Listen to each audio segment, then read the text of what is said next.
Quantum mechanics अपन start की थी, physical chemistry की फर्स्ट यूनिट है। एमएससी प्री के लिहाज से इसका आज पार्ट फर्स्ट पूरा हो जाएगा ठीक। अब इसके पोस्टुलेट ऑफ क्वांटम मैकेनिक्स के दो हो गए, 4 पोस्टुलेट हो रहे हैं, टोटल कितने हैं 5 हो रहे हैं, यानी 7 पोस्टुलेट अपने को पढ़ने हैं। आप हिंदी इंग्लिश मिक्सिंग लिख सकते हैं एमएससी में, वो कोई दिक्कत नहीं है ठीक है। तो ऐसे करें आप, ऐसी लैंग्वेज करें जिन बच्चों को हिंदी मीडियम में वो लिखे तो ज्यादातर इंग्लिश के क्रम की कोशिश करें, लेकिन जिन बच्चों को तकलीफ होती है लिखना नहीं आता उसको क्या करें हिंदी और इंग्लिश मिक्सिंग लिख सकते हैं। अब देखिए क्वांटम मैकेनिक्स के फर्स्ट पोस्टुलेट फर्स्ट और सेकंड, पहला था स्टेट फंक्शन को बता रहा था और उसमें 2 प्रकार के अपने वेव फंक्शन पढ़े, एक तो कॉमन एक होता है जटिल फंक्शन ठीक है। उसके बाद अपने दूसरा पोस्टुलेट पढ़ा जो उसके क्या बता रहा था आइगन फंक्शन को, यानी कोई भी भौतिक राशि ए है उसके क्या होंगे आइगन वैल्यू तब तक होगी जब तक उसका क्या होगा फंक्शन नहीं होगा, अगर फंक्शन होगा तभी वह आइगन वैल्यू इसके लिए मान्य होगी। तीसरी देखिए तीसरा होता है देखिए किसी प्रेक्षण योग्य भौतिक राशि ए के मान तभी संभव होंगे जब वह हर्मिटियन ऑपरेटर की इस कंडीशन को फॉलो करेगा ठीक है। तो लिखिए किसी प्रेक्षण योग्य भौतिक राशि ए के मान वही मान पॉसिबल होंगे जब वह हर्मिटियन ऑपरेटर की कंडीशन को फॉलो करेगा। तो ये अपनी कंडीशन में a cap equal to psi n psi a और साई एम, ये 2 फंक्शन ठीक है। और डी टो मतलब क्या होता है, टो का एक्स वाई और जेड तीनों कोऑर्डिनेट शामिल है ठीक है। ये अपन को करना है इक्वल टू ये क्या है psi M A cap psi N D टो। पहली बार ये क्या लिखा, ये फंक्शन एन लिखा मैंने पहले, फिर इसको ये लिख दिया। तो हर्मिटियन ऑपरेटर ए कैप का मान रख रहे हैं तो अपने को इस सभी को हर्मिटियन ऑपरेटर कहेंगे ठीक है ए कैप के लिए।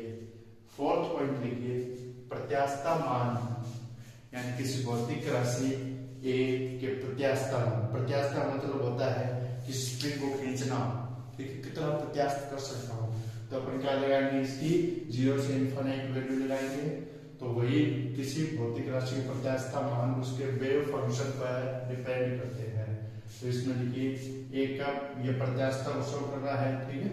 इसमें क्या होगा 0 से साइन इंटीग्रेशन करेंगे तो साइन ए के 0 से इनफिनिट है ठीक है।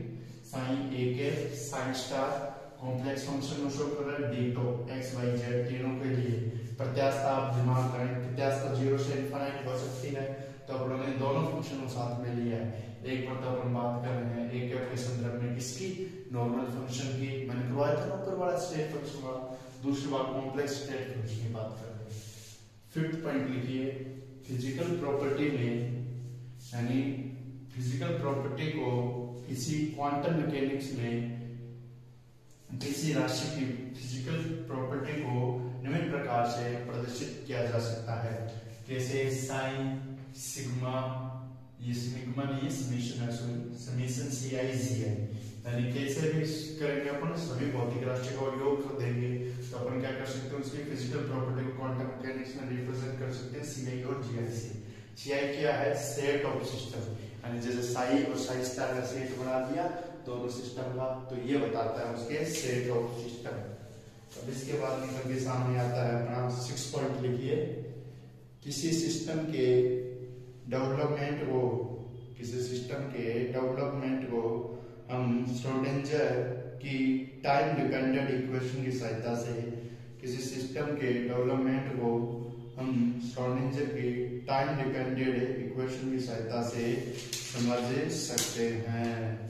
कौन सी इक्वेशन की सहायता से समझ सकते हैं, श्रोडिंगर की टाइम डिपेंडेंट समीकरण की सहायता से अपन इक्वेशन की सहायता से समझ सकते हैं। तो टाइम डिपेंडेंट इक्वेशन क्या थी श्रोडिंगर की, जो हमने फाइनल में पढ़ के आए हैं बीएससी फाइनल में, वो थी ये थी H cap sine Hermitian operator है एच कैप ठीक है, H cap sine h cap upon dt, यानी टाइम के साथ एच कैप का मान क्या हो रहा है इसके रिलेटेड प्रोपोर्शनल इसके इनवर्सली प्रोपोर्शनल है टाइम के ठीक। एच कैप कितना होता है h/2 पाई के इक्वल। तो अपन किसी भी भौतिक राशि की जो श्रोडिंगर इक्वेशन होती है वेव, उसको क्या कर सकते हैं अपन टाइम डिपेंडेंट समीकरण के द्वारा प्रदर्शित कर सकते हैं। ठीक है, इसके बाद लिखिए किसी भौतिक राशि के लिखिए किसी भौतिक राशि को किसी भौतिक राशि के लिए क्वांटम एनर्जी को हम निम्न प्रकार से लिख सकते हैं। किसी भौतिक राशि के लिए क्वांटम एनर्जी को हम निम्न प्रकार से लिख सकते हैं। कौन से प्रकार से? निम्न प्रकार से लिख सकते हैं। किस प्रकार से लिखेंगे? देखिए किस प्रकार से अपने को लिखना है, एनर्जी लिखनी है अपने को। इसके बाद आता है 7 नंबर पोस्टुलेट। इसके एनर्जी लिख सकते हैं h, ये प्रत्यास्थ से इंटीग्रेशन ऑफ साइन h के साइन स्टार डी2।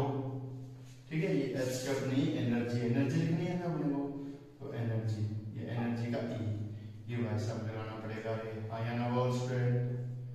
ठीक है, अब इसके बाद इंटीग्रेशन साइन और साइन स्टार दोनों एक साथ रख रहा हूं डी2।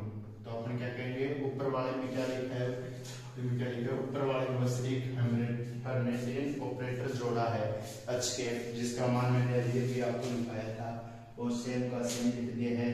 तो का मान तीनों कोऑर्डिनेट को शो कर रहा है। तो ये है अपने क्या है, क्वांटम मैकेनिक्स के पोस्टुलेट ऑफ क्वांटम मैकेनिक्स। इसके साथ ये पार्ट ए पूरा होता है आपके श्रोडिंगर वेव इक्वेशन। इसलिए उन्होंने क्या किया था, श्रोडिंगर वेव इक्वेशन की क्वांटिटेटिव ट्रीटमेंट किया था। ठीक है, अब इसका सेकंड पार्ट आता है इसका अप्रोक्सीमेशन मेथड, जिसमें अपन दो प्रकार के मेथड पढ़ेंगे, परट्रीब्यूशन मेथड, ठीक है, और दूसरा मेथड पढ़ेंगे अपन परट्रीब्यूशन के साथ वेरिएशन मेथड। इंपॉर्टेंट मेथड है, थोड़े से हार्ड पढ़ सकते हैं, आपको याद करने भी पड़ेंगे। ठीक है, तो आप देखिए, पहले देखिए परट्रीब्यूशन मेथड। सबसे पहले लिखिए अप्रोक्सीमेशन मेथड। क्या होता है approximation method? The most of the problem, लिखिए the most of the problem in quantum mechanics is the exact solution of Schrodinger equation. The exact solution of Schrodinger equation is exist only for few ideal system। यानी ये क्या कहना चाहता है, जो most of problem हो जाती है क्वांटम मैकेनिक्स की, वो किससे सॉल्व हो जाती है? श्रोडिंगर इक्वेशन से। लेकिन जब एग्जैक्ट सॉल्यूशन नहीं मिल पाता तो अपन अदर सिस्टम की सहायता लेते हैं, जिसे अपन क्या कह सकते हैं, अप्रोक्सीमेटेड सॉल्यूशन कह सकते हैं। यानी ये पूर्ण रूप से मान तो नहीं देता, लेकिन अप्रोक्सीमेट मान देता है। तो अपन दो प्रकार के मेथड पढ़ेंगे, variation method, perturbation method. Variation की स्पेलिंग लिखिए VARITION, VARITION। मेथड आता है अपन को दूसरा परट्रीब्यूशन, PETURBUTION, परट्रीब्यूशन मेथड। अब फर्स्ट पॉइंट आगे लिखिए, मेथड ऑफ परट्रीब्यूशन। क्या लिखिए? Method of perturbation. The perturbation theory is used only when the deviation between the ideal system and exact system is small. क्या लिखना है अपने को? परट्रीब्यूशन थ्योरी का उपयोग तभी किया जाता है जब क्या होता है, आइडियल सिस्टम और एग्जैक्ट सिस्टम में थोड़ा सा विचलन देखने को मिले। यानी आइडियल सिस्टम और एग्जैक्ट सिस्टम की वैल्यू लगभग बराबर नहीं आके अप्रोक्सीमेट आई, तो अपने किसका यूज करेंगे? परट्रीब्यूशन मेथड का उपयोग करेंगे। देखिए परट्रीब्यूशन मेथड को किस प्रकार से लिखेंगे। अब देखिएगा इसको क्या करना है। अप्रोक्सीमेशन मेथड उन्होंने चर्चा की है। अप्रोक्सीमेशन मेथड दो बताए हैं, variation method, perturbation method. First method दिया आपने परट्रीब्यूशन। परट्रीब्यूशन क्या कहता है, यानी दो वैल्यू अपने पास निकली, दो वैल्यू निकलने के बाद एक तो आइडियल वैल्यू जो आदर्श वैल्यू है, एक एग्जैक्ट वैल्यू निकली, लेकिन इन दोनों का संबंध नहीं है। मतलब ये एक दूसरे के मतलब क्या हो गए, मान ले एक तो 6 है और एक तेरा 5.99 है, तो इस प्रकार से निकला, लगभग करीब निकला। तो इसलिए अपन ने क्या किया, परट्रीब्यूशन मेथड यही बताता है यानी किस प्रकार का विचलन हुआ है एग्जैक्ट वैल्यू और आइडियल वैल्यू के मध्य। तो अपन लिखिए इसमें दो अपना एक हर्मिटियन ऑपरेटर होगा, इसको शो किस प्रकार से करेंगे, h = h के 0 प्लस लेना h1। तो ये अलग है, हेर्मिटियन ऑपरेटर ये अलग है। तो देखिए क्या क्या चीज है, और इसको दोबारा से शो किस तरीके से कर सकते हैं, h equal to h cap 0 plus del h। ये बताऊंगा लेमडा वो डेल h क्यों लिखा ये पट्रिब्यूटेड सिस्टम है, पट्रिब्यूटेड सिस्टम है क्यों, लेमडा अपने यहाँ पे कांस्टेंट और पॉजिटिव वैल्यू मान सकते हैं, और ये पट्रिब्यूटेड सिस्टम है। डेल h का मतलब हो गया एक h कैप और एक नॉर्मल h और एक h कैप, दोनों का डिफरेंस बता रहा है, ठीक है। ये n पट्रिब्यूटेड h के बाद n पट्रिब्यूटेड यानी पट्रिब्यूटेड सिस्टम, ये n पट्रिब्यूटेड सिस्टम पैरामीटर है, और ये क्या है एग्जैक्ट सिस्टम यानी एग्जैक्ट वैल्यू, ये एग्जैक्ट वैल्यू है, ये इन दोनों का क्या है डिफरेंस है, और ये क्या है n पट्रिब्यूटेड। एंड समझ गए एग्जैक्ट और आइडियल वाली वही चर्चा हो रही है। तो अपने इसमें लिखेंगे जो h नोट का मान होता है, या h नोट, या अपने यहाँ पर क्या लिखा है h नोट को अपनों ने लिखा है n पट्रिब्यूटेड सिस्टम पैरामीटर। वो क्या होता है बहुत किसका होता है, ज्यादा होता है, किससे, लैम्डा h कैप से, तो इसे को नेग्लिजिबल मान सकते हैं इसको ज्यादा। और दूसरा क्या लिखा है जो डेल्टा h है, यानी इन दोनों मान आता है, वो क्या होता है h नोट, जो अपना h नोट है उसका मान इससे भी ज्यादा है, यानी इन दोनों से ज्यादा किसका रह रहा है h नोट का। h नोट मतलब n पट्रिब्यूटेड सिस्टम का, यानी जो अपने पास जो आइडियल सिस्टम है उसकी वैल्यू इनसे ज्यादा है, इससे एग्जैक्ट सिस्टम से। इसके बाद अपन पढ़ेंगे पट्रिब्यूटेड सिस्टम को किस प्रकार से एक्सप्रेस कर सकते हैं, वो पढ़ेंगे नेक्स्ट लेक्चर में। मिलते हैं नेक्स्ट वीडियो के साथ।